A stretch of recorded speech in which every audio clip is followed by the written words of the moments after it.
برادران اسلام، السلام علیکم ورحمۃ اللہ وبرکاتہ۔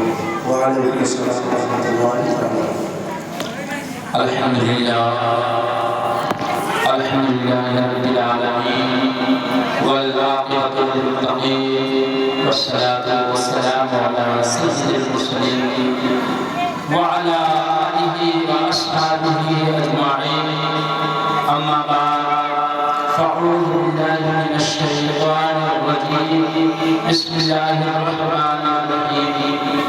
قد جاءکم من اللہ نور وکتاب مبین، صدق اللہ العظیم وصدق رسولہ النبی الامین المکین القدیم الکریم، ونحن علی ذلک من الشاہدین والشاکرین والحمد للہ رب العالمین۔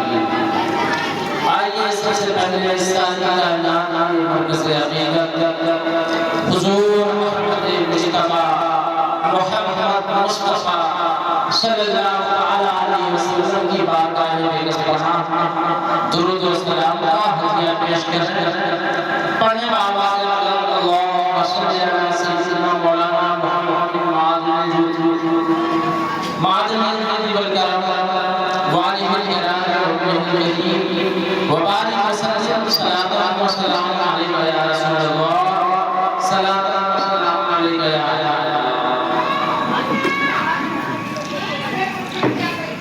حضرات۔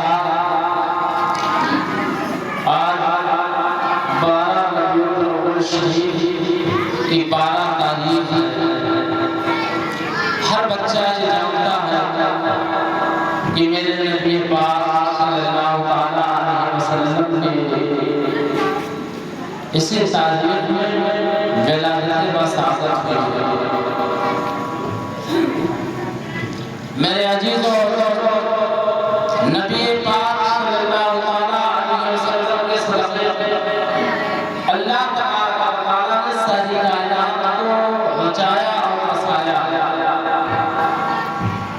یہاں تک کہ حضرت آدم علیہ السلام سے لے کر حضرت عیسیٰ علیہ السلام پر 1,24,000 دنیا میں تشریف لایا۔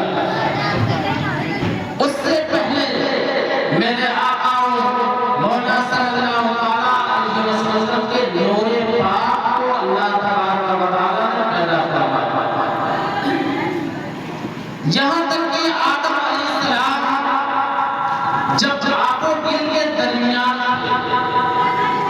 آدم علیہ السلام کے اندر اللہ تبارک و تعالیٰ نے روح تک نہ ڈالی، یہاں تک کہ پتلا بھی نہیں، اس وقت اس سے 14,000 سال پہلے اللہ تبارک و تعالیٰ نے میرے نبی کے نور کو پیدا فرمایا اپنے نور سے۔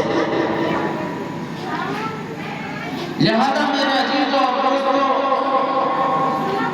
یہ جس ذات کی ولادت و سعادت کی تاریخ ہے، ہمیں اپنے نبی کریم صلی اللہ علیہ وسلم کی سیرت نہیں پتا ہے، ہم نبی کی سیرت کو نہیں جانتے ہیں، نہ ہم نبی کی سیرت سے آگاہ ہیں، نہ نبی کی صورت سے آگاہ ہیں۔ اگر نبی کی سیرت سے آگاہ ہوتے تو ہم افراتفری نہ مچاتے۔ جو حضرات روڈ پر ادھر ادھر تفریح کر رہے ہیں، برائے مہربانی وہ مدرسے کے اندر آ جائیں۔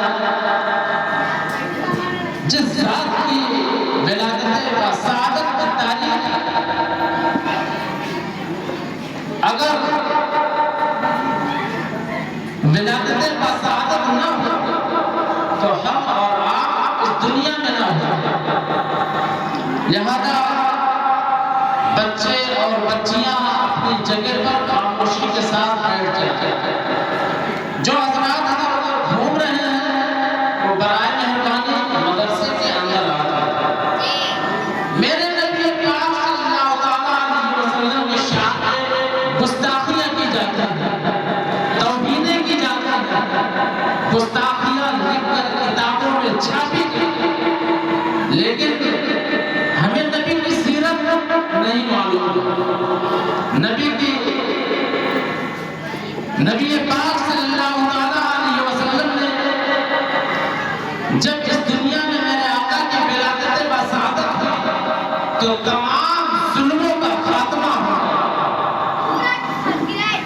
ورنہ میرے نبی پاک صلی اللہ علیہ وسلم کے ولادت بسعادت سے پہلے کی تاریخ آپ مطالعہ کریں. انسان کے اندر انسانیت نہیں تھی بلکہ جانوروں جیسی حالت تھی.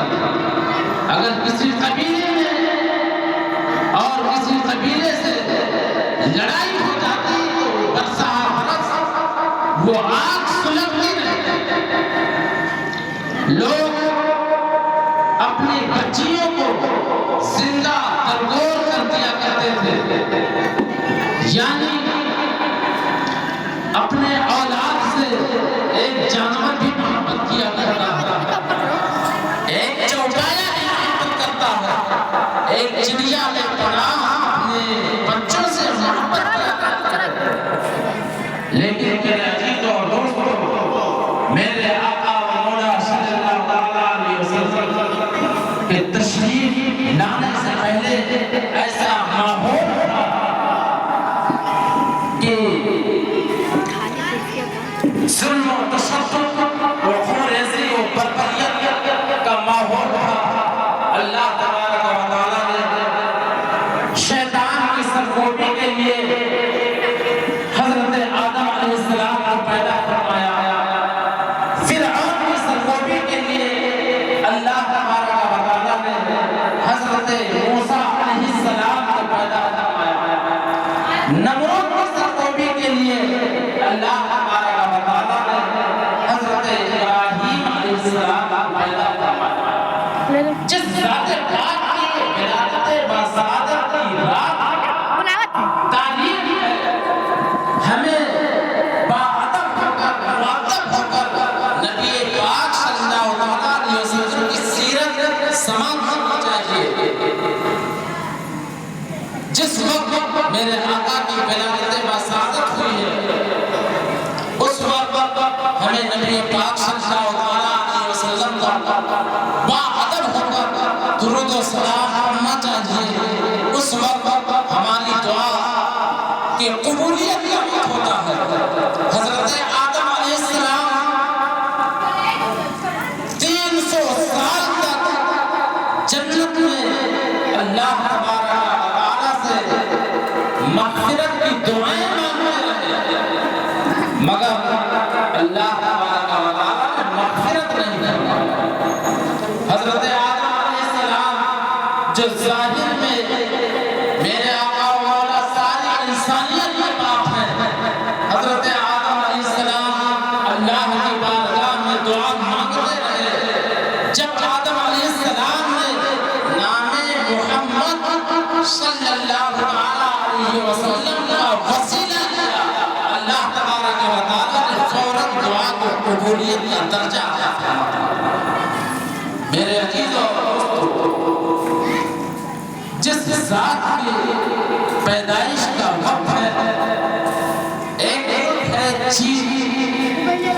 چین میں جب کہیں مسجد میں سلام ہوتا ہے اور لوگ کھیتوں میں کام کر رہے ہوتے ہیں یا کوئی اپنے گھر پر ہو تو سلام کی آواز جہاں تک جاتی ہے چین والے وہیں کھڑے ہو کر باادب نبی پاک صلی اللہ علیہ وسلم کے شان میں درود و سلام پیش کرتے ہیں.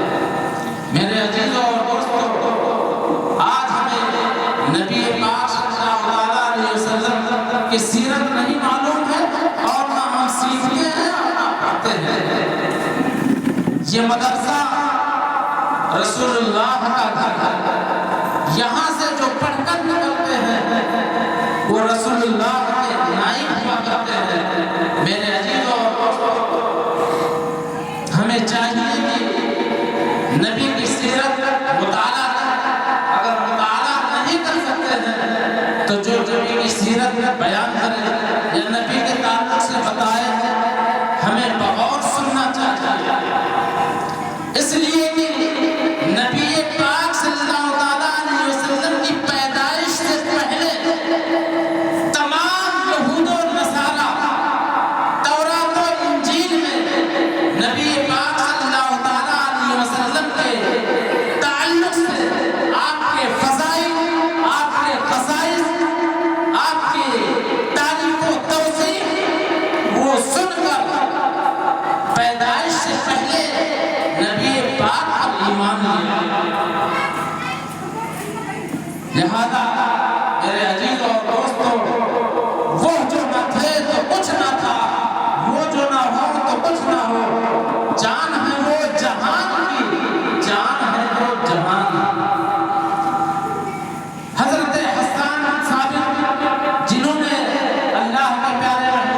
نے دیکھا میرے آقا صلی اللہ علیہ وسلم، میرے عزیز اور دوستو، ابھی آپ نے دیکھا تمام بچے اور بچیاں درجہ اول سے لے کر درجہ ششم آپ کے سامنے نعت رسول پڑھی، بچے تقریر کیے، نعت پڑھے۔ کم سے کم ہمیں بیٹھ کر نبی اکرم صلی اللہ علیہ وسلم کے شان میں اگر کوئی نعت پڑھ رہا ہے تو ہمیں اسے سماعت کرنا چاہیے۔ نبی کی شان اگر کوئی بیان کر رہا ہے تو ہمیں باادب ہو کر اسے سننا چاہیے۔ یمن کا بادشاہ تبا اول حمیری، جو نبی کریم صلی اللہ علیہ وسلم کی پیدائش سے 1000 سال پہلے 1000 سال پہلے اپنے سلطنت کے دورے کے لیے نکلتا، اپنے ساتھ 12,000 علماء اور حکماء کو لے کر 1,30,000 سوار، 1,00,000 سے زائد پیادہ، یہ تمام لشکر لے کر وہ اپنے سلطنت کے دورے پر نکلتا، اور وہ جہاں پہنچتا وہی لوگ اس کے شان و شوکت کے نظارے کو دیکھنے کے لیے مخلوق خدا جمع ہو جاتے تھے کہ کون آ گیا۔ جب وہ سفر کرتا ہوا مکہ معظمہ پہنچتا ہے تو لوگ اسے دیکھنے نہیں آتے۔ اب یمن کا بادشاہ پریشان ہو جاتا ہے، حیران ہو جاتا ہے، اپنے وزیر سے کہتا ہے کہ آخر کیا وجہ ہے؟ میں یمن سے نکلا تھا، لوگ ہجوم پر ہجوم ہمارے شان و شوکت کو دیکھنے کے لیے جمع ہو جایا کرتے تھے، جہاں کوئی دیکھنے کے لیے نہیں آ رہا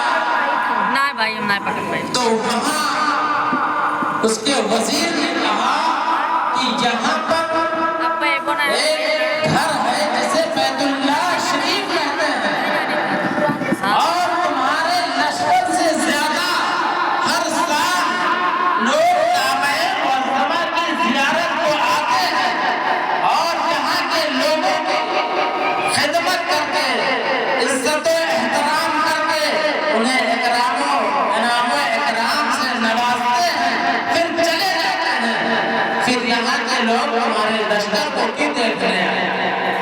اس نے دل میں ایک ارادہ کیا کہ میں خانہ کعبہ کو گرا دوں گا، کعبہ کو کھدوا ڈالوں گا اور یہاں کے لوگوں کو قتل کر دوں گا۔ جیسے اس نے برا ارادہ کیا، اس کی نیت بگڑی، اس کے کان، آنکھ، ناک سے گندا پانی بہنا شروع ہو گیا۔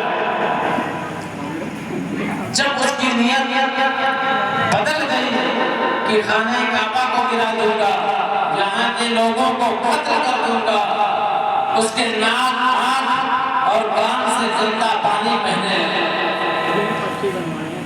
حکومت ہے وہ علاج کرنا شروع کر دیے، اس علاج سے افاقہ نہ ہوا تو ایک اس میں ایک عالم ربانی، انہوں نے اس کی نبض دیکھ کر ارشاد فرمایا کہ اسے سماوی مرض یعنی آسمانی مرض ہے اور علاج زمین کا ہو رہا ہے۔ پھر اس عالم ربانی نے کہا کہ اے بادشاہ، تم نے اگر کوئی غلط ارادہ کیا ہے، اگر غلط نیت کیا ہے تو فوراً توبہ کر دو، اللہ تعالیٰ تمہیں صحت و تندرستی عطا کرے۔ فوراً اس نے اپنے غلط ارادے سے توبہ کر دیا اور اس کو صحت مل گئی، ٹھیک ہو گیا۔ پھر اس بادشاہ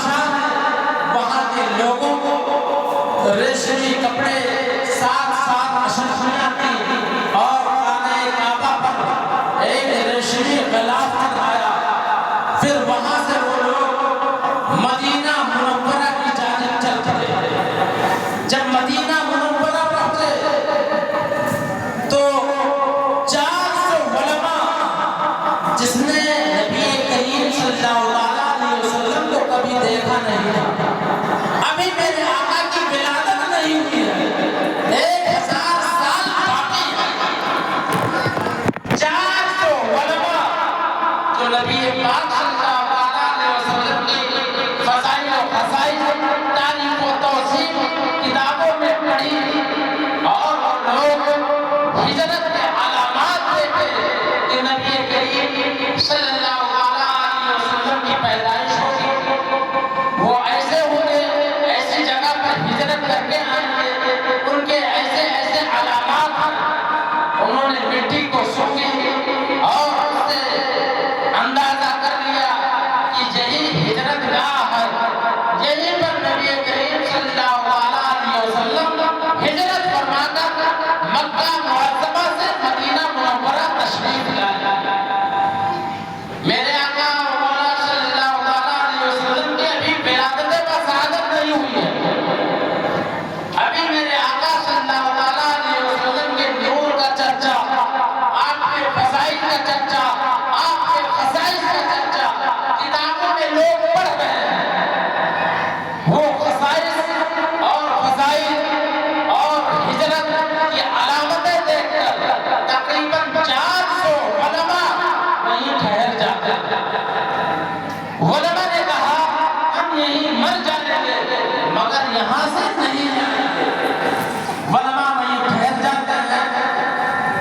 یمن کا بادشاہ ان کے لیے مکانات تیار کرواتا ہے، 400 علماء کے لیے مکانات بنوائے گئے، اور ایک مکان 2 منزلہ عمارت بنائی گئی۔ بادشاہ نے کہا کہ نبی پاک صلی اللہ علیہ وسلم تشریف لائیں گے تو یہ مکان ان کا آرام گاہ ہوگا۔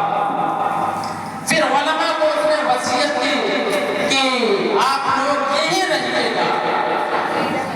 علماء نے کہا کہ اگر زندگی نے یاوری کی، زندگی نے ساتھ دیا تو ہم نبی کریم کی زیارت کریں گے، اور نہیں کر سکے ہم مر گئے یہاں ہماری قبریں بنیں گی تو کبھی نبی کریم صلی اللہ علیہ وسلم تشریف لائیں گے اور ان کی جوتیوں کی خاک ہمارے قبروں پر پڑیں گی تو ہمارے قسمت کا ستارہ چمک جائے گا۔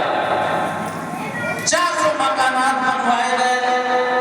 یمن کے بادشاہ تبا حمیری نے ایک خط لکھا، اور اس خط کو علماء کے حوالے کیا، علماء کی امداد کی، ان کو مال و دولت سے نوازا، ان کو وہاں رہنے کی وصیت کی۔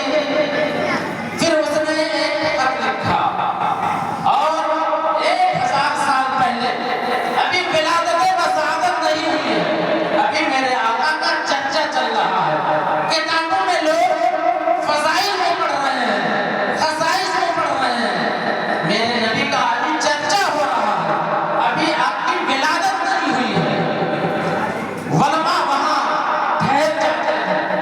بادشاہ نے ان کی مال و دولت سے امداد کی، اور ایک خط لکھتا ہے، اس خط میں لکھتا ہے کم ترین مخلوق تبا اول حمیری،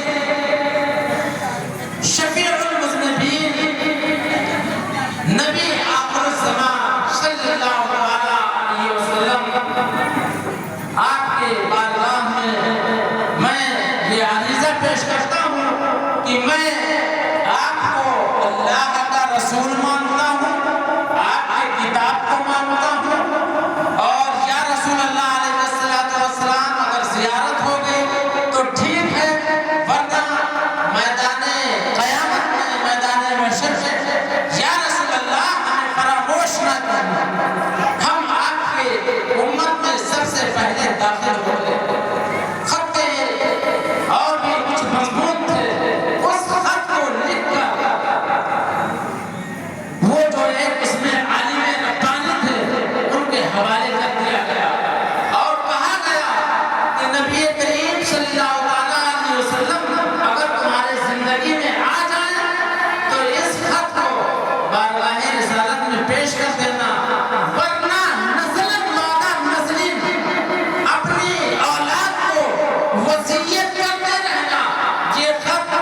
نبی کریم صلی اللہ علیہ وسلم کے بارگاہ میں پہنچ جائے۔ وہ خط 1000 سال تک علماء کے درمیان حرز ذات کی حیثیت سے محفوظ رہا، اور علماء نے اپنی اولادوں کو نسلاً بعد نسل یہ وصیت کرتے رہے کہ یہ خط نبی کریم جب تشریف لے آئے تو یہ بارگاہ رسالت میں پیش کرتے ہیں۔ ابھی 1000 سال باقی ہے، نبی کریم صلی اللہ علیہ وسلم کی ولادت نہیں ہوئی ہے، اور وہ خط نسلاً بعد نسل ہوتا ہوا حضرت ایوب انصاری جو اسی عالم ربانی کے نسل پاک سے ہیں، ان کے